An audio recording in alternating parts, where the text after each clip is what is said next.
Good morning बच्चों। आज आप लोग गद्य गरिमा के गद्य खंड से प्रोफेसर जी सुंदर रेड्डी द्वारा लिखित भाषा और आधुनिकता का पाठ पढ़ेंगे। सर्वप्रथम आप लेखक परिचय एवं उनकी रचनाओं के विषय में जानेंगे। भाषा और आधुनिकता। लेखक परिचय। प्रोफेसर जी सुंदर रेड्डी का जन्म 1919 ईस्वी में आंध्र प्रदेश में हुआ। हिंदी के साथ साथ आपने तमिल और मलयालम भाषाओं पर भी कार्य किया है। आंध्र विश्वविद्यालय के हिंदी विभाग के अध्यक्ष रहे। इनके अनेक निबंध हिंदी, अंग्रेजी एवं तेलुगु पत्र पत्रिकाओं में प्रकाशित हुए। इन्होंने दक्षिण भारतीयों के लिए हिंदी और उत्तर भारतीयों के लिए दक्षिणी भाषाओं के अध्ययन की प्रेरणा दी है। इन्होंने हिंदी भाषियों के लिए तमिल, तेलुगु, कन्नड़, मलयालम साहित्य की रचना की है। प्रोफेसर जी सुंदर रेड्डी के 8 ग्रंथ प्रकाशित हुए। हिंदी रचनाएं: साहित्य और समाज, मेरे विचार, हिंदी और तेलुगु एक तुलनात्मक अध्ययन, दक्षिण की भाषाएं और उनका साहित्य, वैचारिकी शोध और बोध। तेलुगु रचना: तेलुगु दारुल। अंग्रेजी रचना: लैंग्वेज प्रॉब्लम इन इंडिया। इनके प्रत्येक निबंध में इनका मानवतावादी दृष्टिकोण स्पष्ट रूप से परिलक्षित होता है, दिखाई देता है। हिंदी और तेलुगु एक तुलनात्मक अध्ययन नामक ग्रंथ में इन्होंने दोनों भाषाओं के साहित्य की प्रमुख प्रवृत्तियों और साहित्यकारों का अध्ययन किया है।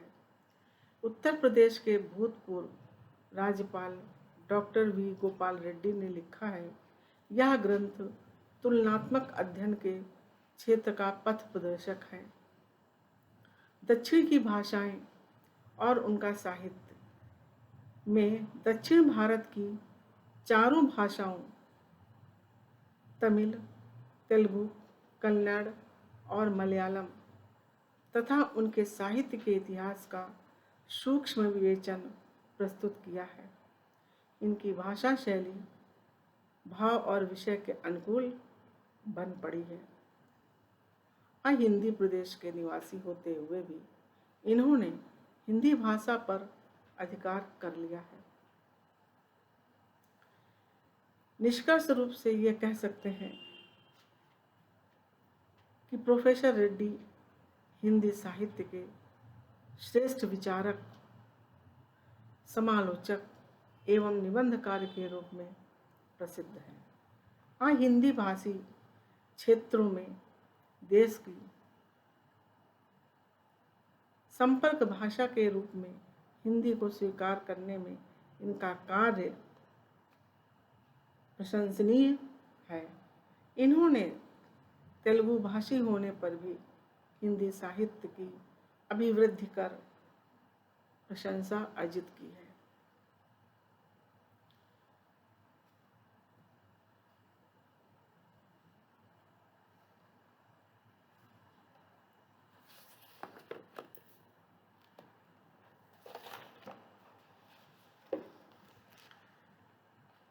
अब आप भाषा और आधुनिकता पाठ का अध्ययन करेंगे।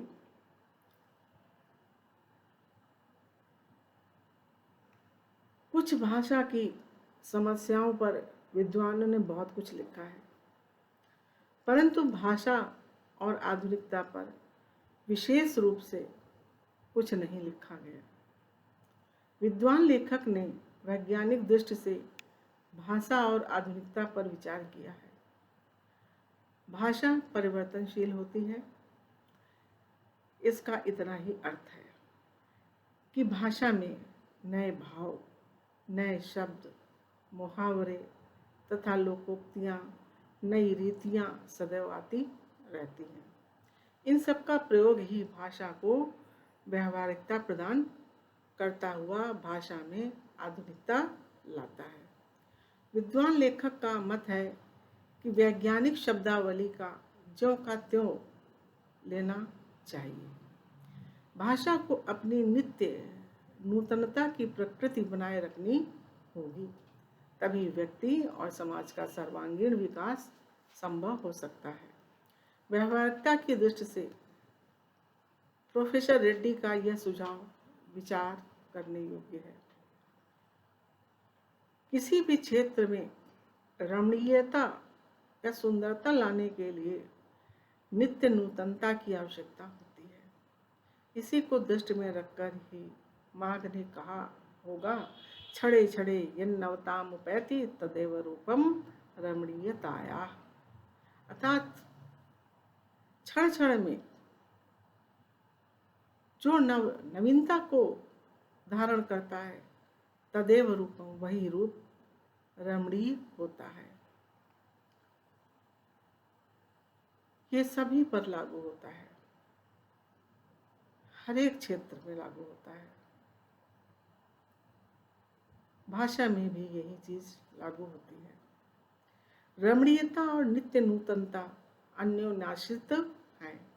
रमणीयता के अभाव में कोई भी चीज मान्य नहीं होती।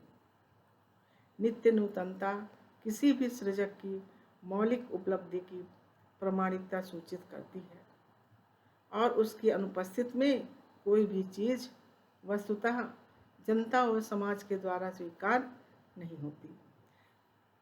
सड़ी गली मान्यताओं से जकड़ा हुआ समाज जैसे आगे बढ़ नहीं पाता, वैसे ही पुरानी रीतियों और शैलियों की परंपरागत लीक पर चलने वाली भाषा भी जन चेतना को गति देने में प्राय असमर्थ रह जाती है। भाषा समूची युग चेतना की अभिव्यक्ति का एक सशक्त माध्यम है और ऐसी सशक्तता तभी वो अर्जित कर सकती है जब वो अपने युगानुकूल सही मुहावरों को ग्रहण कर सके। भाषा सामाजिक भाव प्रकटीकरण की सुबोधता के लिए ही उद्दिष्ट है। उसके अतिरिक्त उसकी जरूरत ही सोची नहीं जाती। इस उपयोगिता की सार्थकता समसामयिक सामाजिक चेतना में प्राप्त अनेक प्रकारों की सनिष्ठताओं की दुर्बलता का परिहार करने में निहित है। कभी कभी अन्य संस्कृतियों के प्रभाव से, अन्य जातियों के संसर्ग से भाषा में नए शब्दों का समावेश या प्रवेश होता है और इन शब्दों के सही पर्यायवाची शब्द अपनी भाषा में न प्राप्त हों तो उन्हें वैसे ही अपनी भाषा में स्वीकार करने में किसी भी भाषा भाषी को आपत्ति नहीं होनी चाहिए। यही भाषा की आधुनिकता होती है। भाषा की सजीवता इस नवीनता को पूर्णतः आत्मसात करने पर ही निर्भर करती है। भाषा म्यूजियम की वस्तु नहीं है, उसकी स्वतः सिद्धि एक सहज गति है जो सदैव नित्य नूतनता को ग्रहण कर चलने वाली है। इस गद्यांश में लेखक ने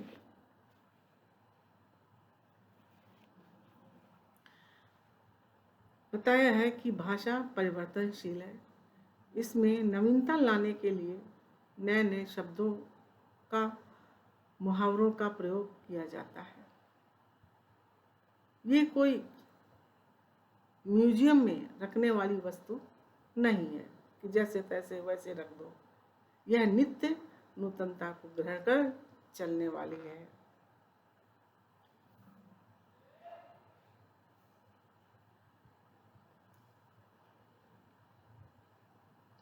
क्योंकि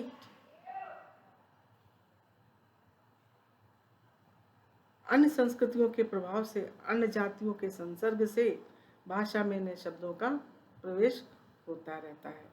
इसलिए भाषा बदलती रहती है। भाषा में परिवर्तन होता रहता है। भाषा स्वयं संस्कृति का एक अटूट अंग है। संस्कृति परंपरा से निश्चित होने पर भी परिवर्तनशील और गतिशील है। उसकी गति विज्ञान की प्रगति के साथ जोड़ी जाती है। वैज्ञानिक आविष्कारों के प्रभाव के कारण उद्भूत नई सांस्कृतिक हलचलों को शाब्दिक रूप देने के लिए भाषा के परंपरागत प्रयोग पर्याप्त नहीं है। इसके लिए नए प्रयोगों की, नई भाव योजनाओं को व्यक्त करने के लिए नए शब्दों की खोज की महती आवश्यकता है। अब प्रश्न यह है कि भाषा में यह परिवर्तन कैसे संभव है? यत्न साध्य अथवा सहज सिद्धि। यत्न साध्य से हमारा तात्पर्य यह है कि भाषा को युगानुकूल बनाने के पीछे किसी व्यक्ति विशेष अथवा व्यक्ति समूह का प्रयत्न होना भी चाहिए। सहज सिद्ध से आशय इतना ही है कि भाषा की यह गति स्वाभाविक होने के कारण यह किसी प्रयत्न विशेष की अपेक्षा नहीं रखती है। यदि उपलब्ध भाषा वैज्ञानिक आधारों का पर्याप्त अनुशीलन करे तो पहली बात ही सही सत्य सिद्ध होती है। 18वीं शती में अंग्रेजी भाषा ने और 20वीं शती में जापानी भाषा ने इस नवीनीकरण की पद्धति को अपनी कोशिशों से संपन्न बनाया है। हर भाषा की अपनी खास प्रवृत्ति होती है। शब्द निर्माण तथा अर्थ ग्रहण की दिशा में उसका अपना अलग रुख होता है। उस विशेष प्रवृत्ति के रुख को ध्यान में रखकर ही बिना उस भाषा की मूल आत्मा को विकृत बनाए हम भाषागत शब्दों को स्वीकार कर सकते हैं। चंद रूपगत परिवर्तनों के साथ यह काम एशिया और अफ्रीका जैसे वैज्ञानिक साहित्य सृजन की दिशा में पिछड़े हुए देशों में और भी सत्वर होना चाहिए और इसकी अत्यंत आवश्यकता है। इस गद्यांश में लेखक ने बताया है कि भाषा संस्कृति का अटूट अंग है। भाषा परंपरा से निश्चित होने पर भी अर्थात निकलने पर भी परिवर्तनशील और गतिशील है।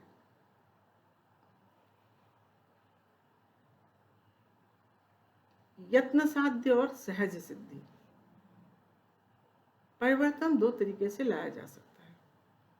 यत्न साध्य से तात्पर्य है कि भाषा को युग के अनुकूल बनाने के पीछे किसी व्यक्ति विशेष या व्यक्ति विशेष समूह का प्रयास होता है। और सहज सिद्धि, इसका तात्पर्य है कि भाषा की यह गति स्वाभाविक होने के कारण किसी प्रयत्न विशेष की इसमें अपेक्षा नहीं रहती है, अतः यह स्वतः होती है। लेकिन इसमें भाषा में नवीनता लाने के लिए व्यक्ति विशेष या व्यक्ति समूह को प्रयत्न करना पड़ता है, तभी भाषा में नवीनता आ सकती है, गतिशीलता आ सकती है। ये बताया गया है। भाषा की साधारण इकाई शब्द है। शब्द के अभाव में भाषा का अस्तित्व ही दुरूह है, दुरूह कठिन है। यदि भाषा में विकसनशीलता शुरू होती है तो शब्दों के स्तर पर ही। दैनंदिन सामाजिक व्यवहारों में हम कई ऐसे नवीन शब्दों का इस्तेमाल करते हैं जो अंग्रेजी, अरबी, फारसी आदि विदेशी भाषाओं से उधार लिए गए हैं। वैसे ही नए शब्दों का गठन भी अनजाने में अनायास ही होता है। ये शब्द अर्थात उन विदेशी भाषाओं से सीधे अविकृत ढंग से उधार लिए गए शब्द भले ही काम चलाऊ माध्यम से प्रयुक्त हों, साहित्यिक दायरे में कदापि ग्रहणीय नहीं है।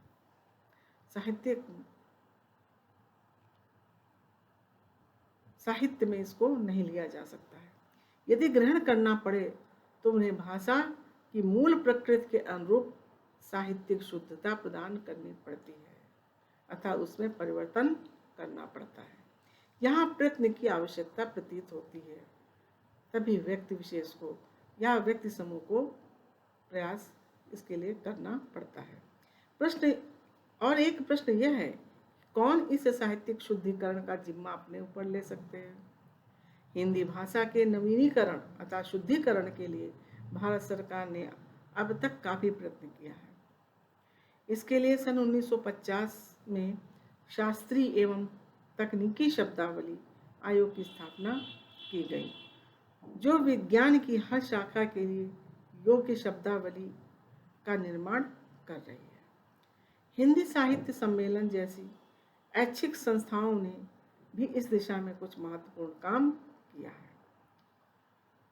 राहुल सांकृत्यायन और डॉक्टर रघुवीर जैसे मूर्धन्य मनीषियों ने भी इस काम को पहल अपनी अभिरुचि के कारण अथवा अपनी इच्छा अनुसार की, अपने ऊपर लेकर गतिशील बनाने की कोशिश की।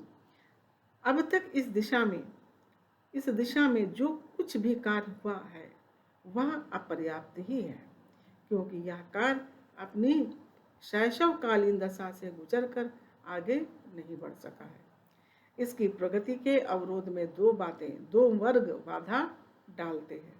प्रथम वह वर्ग जो अपनी शुद्ध साहित्यिक दृष्टि के कारण आम प्रचलित उन पराये शब्दों को यथावत ग्रहण करने में संकोच करता है। दूसरा वह वर्ग जो अपने विषय के पारंगत होने पर भी साहित्यिक व भाषा वैज्ञानिक पृष्ठभूमि के अभाव में उन प्रयुक्त विदेशी शब्दों को मनमाने ढंग से विकृत कर अपनी मातृभाषा में थोपना चाहता है। आजकल कई प्रादेशिक सरकारों ने अपनी प्रांतीय भाषाओं में उच्च स्तरीय पाठ्यपुस्तकों के निर्माण के लिए कई आयोगों की स्थापना की है। हम आशा करते हैं कि वे आयोग उपर्युक्त उन बाधित तत्वों से हटकर अपना काम सुचारू बना सकेंगे। लेखक कहता है कि वो आशा करता है कि वे आयोग उपर्युक्त उन सब बाधित तत्वों से हटकर अपना काम सुचारू रूप से बना सकेंगे।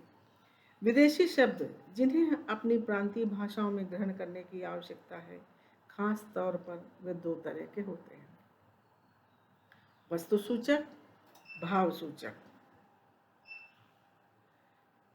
विज्ञान की प्रगति के कारण नई चीजों का निरंतर आविष्कार होता रहता है। जब कभी नया आविष्कार होता है उसे एक नई संज्ञा दी जाती है।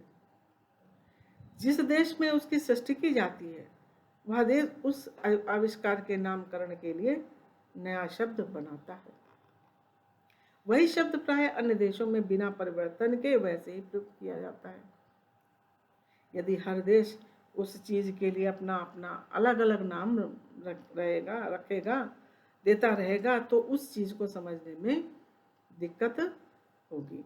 जैसे रेडियो, टेलीविजन, स्पुतनिक, प्राय सभी भाषाओं में इनके लिए एक ही शब्द प्रयुक्त है। और एक उदाहरण देखिए, सीढ़ी लगाना। ऊपर चढ़ने के लिए अनादिकाल से भारत में एक ही साधन मौजूद था, सीढ़ी। औद्योगिक क्रांति आदि ने आवश्यकता के अनुसार और भी कई तरह की सीढ़ियों का निर्माण किया, जैसे लिफ्ट, एलिवेटर, एस्केलेटर आदि। भारतीयों के लिए बिल्कुल नए शब्द हैं।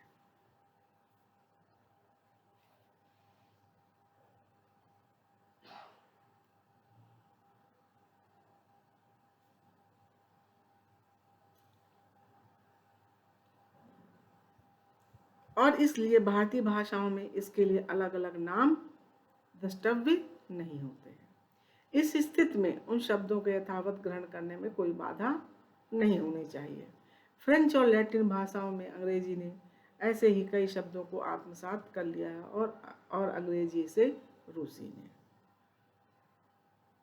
इस गद्यांश में लेखक ने यह बताया है, नवीनीकरण कितना ही प्रशस्त कार्य क्यों न हुआ हो, उस प्रक्रिया में ये भूलना, यह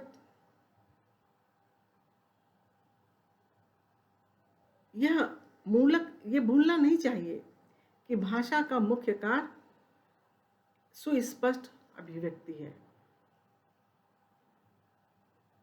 चाहे कितने भी आविष्कार हर विदेशी देशों में हुए हों या सबने अपने अपने अलग अलग किए हों, अलग अलग नए नए नाम दिए हों, लेकिन उसको यथावत ही स्वीकार करना चाहिए।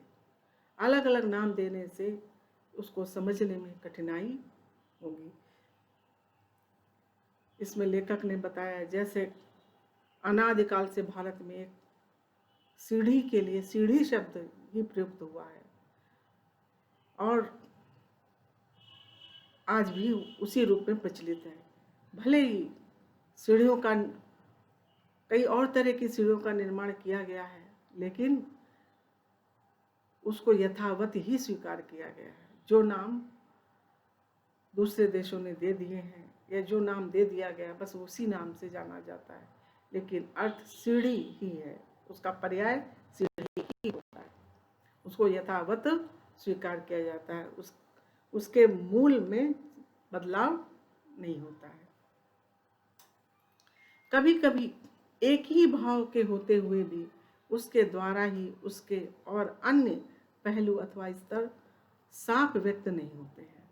उस स्थिति में अपनी भाषा में ही उपस्थित विभिन्न पर्यायवाची शब्दों का सूक्ष्म भेदों के साथ प्रयोग करना पड़ता है। जैसे उष्ण एक भाव है। जब किसी वस्तु की उष्णता के बारे में कहना हो तो हम ऊष्मा कहते हैं, और परिणाम के संदर्भ में उसी को हम ताप कहते हैं। वस्तुतः अपनी मूल भाषा में उष्ण, ऊष्मा, ताप इनमें उतना अंतर नहीं जितना अब समझा जाता है। पहले अभ्यास की कमी के कारण जो शब्द कुछ कटु या विपरीत से प्रतीत हो सकते हैं, वे ही कालांतर में मामूली शब्द बनकर सर्वप्रचलित होते हैं। नवीनीकरण कितना ही प्रशस्त कार्य क्यों न हुआ हो, उस प्रक्रिया में ये भूलना नहीं चाहिए कि भाषा का मुख्य कार्य सुस्पष्ट अभिव्यक्ति है।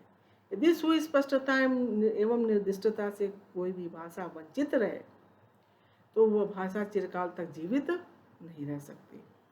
नए शब्दों के निर्माण में भी यही बात सोचनी चाहिए। इस संदर्भ में ये भी याद रखना चाहिए कि हम पूर्वाग्रहों से मुक्त होकर उस शब्द की मूल आत्मा तथा सार्थकता पर उन्मुक्त विचार कर सके, खुलकर विचार कर सके। अंग्रेजी भाषा शासकों की भाषा रही है और भावदासता की निशानी है। ऐसा सोचकर यदि हम नए शब्दों का निर्माण करने में लग जाएं तो नुकसान हमारा ही होगा, अंग्रेजों का नहीं। उर्दू में प्रयुक्त अरबी और फारसी के शब्दों को जो इस्लाम धर्म को ज्ञापित करने वाले हैं, हिंदी वाले त्यागना आरंभ करें तो हिंदी भाषा सहज भाषा न रहकर एकदम बनावटी बनेगी।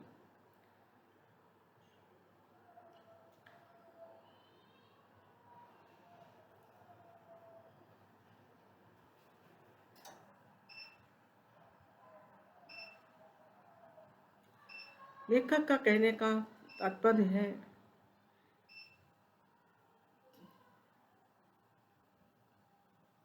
कि जो जिस भाषा में है उसको यथावत स्वीकार किया जाए, उसके लिए हिंदी में नए शब्द न बनाए जाए, नहीं तो हिंदी भाषा बिल्कुल बनावटी हो जाएगी। यदि यह नवीनीकरण सिर्फ कुछ पंडितों की व आचार्यों की दिमागी कसरत ही बनी रहे तो भाषा गतिशील नहीं होती। भाषा का सीधा संबंध प्रयोग से है और जनता से है। यदि नए शब्द अपने उद्गम स्थान में ही अड़े रहे और कहीं भी उनका प्रयोग किया नहीं जाए तो उसके पीछे के उद्देश्य पर ही कुठाराघात होगा। इसके लिए यूरोपीय देशों में प्रेषण के कई माध्यम हैं, श्रव्य दृश्य विधान, वैज्ञानिक कथा साहित्य आदि। हमारी भारतीय भाषाओं में वैज्ञानिक कथा साहित्य प्रायः नहीं के बराबर है। किसी भी नए विधान की सफलता अंततः जनता की सम्मति व असम्मति के आधार पर निर्भर करती है और जनता में इस चेतना को उजागर करने का उत्तरदायित्व शिक्षित समुदाय एवं सरकार का होना चाहिए। भाषा में आधुनिकता लाने के लिए व्यवहारिक भाषा के स्वरूप का मानकीकरण करने के साथ साथ लिपि संबंधी सुधार भी आवश्यक है।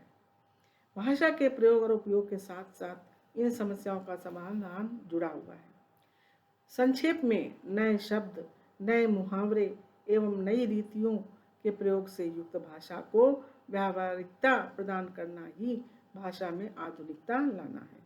दूसरे शब्दों में केवल आधुनिक युगीन विचारधाराओं के अनुरूप नए शब्दों के गढ़ने मात्र से ही भाषा का विकास नहीं होता है, वरन नए पारिभाषिक शब्दों को एवं नूतन शैली प्रणालियों को व्यवहार में लाना ही भाषा को आधुनिकता प्रदान करना है, क्योंकि व्यवहारिकता ही भाषा का प्राण तत्व है। नए शब्द और नए प्रयोगों का पाठ्य पुस्तकों से लेकर साहित्यिक पुस्तकों तक एवं शिक्षित व्यक्तियों से लेकर अशिक्षित व्यक्तियों तक के सभी कार्यकलापों में प्रयुक्त होना आवश्यक है। इस तरह हम अपनी भाषा को अपने जीवन की सभी आवश्यकताओं के लिए जब प्रयोग कर सकेंगे, तब भाषा में अपने आप आधुनिकता आ जाएगी।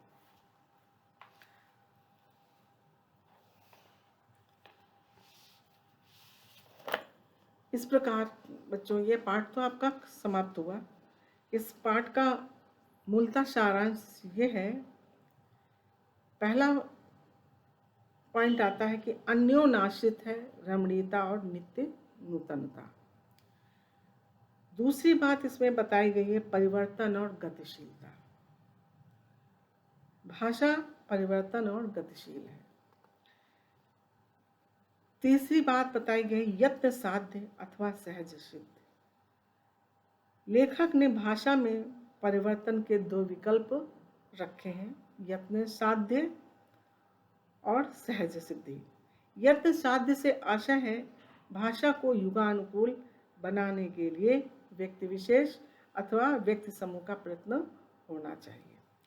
सहज सिद्ध का तात्पर्य है कि भाषा की गति स्वाभाविक है, उसे किसी प्रयत्न विशेष की आवश्यकता नहीं है। तीसरी बात इसमें पाठ में बताई गई है कि भाषा में विकसनशीलता शब्दों से है, क्योंकि भाषा की साधारण इकाई शब्द के अभाव में भाषा की कल्पना करना बेईमानी है। यदि भाषा में विकसनशीलता शुरू होती है तो शब्दों के स्तर पर ही।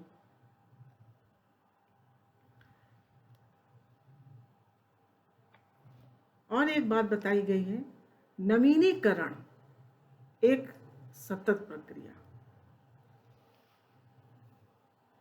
भाषा से संबंधित नवीनीकरण प्रक्रिया यह अविस्मरणीय है।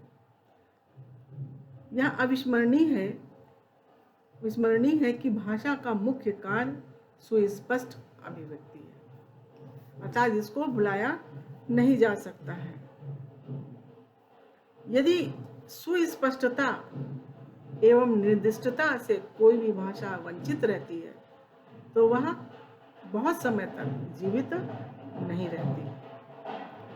भाषा का सीधा संबंध प्रयोग और जनता से होता है। यदि नए शब्द अपने उद्गम स्थान पर ही अड़े रहे और उनका प्रयोग न किया जाए तो उसके पीछे के उद्देश्य पर कुठाराघात ही होगा।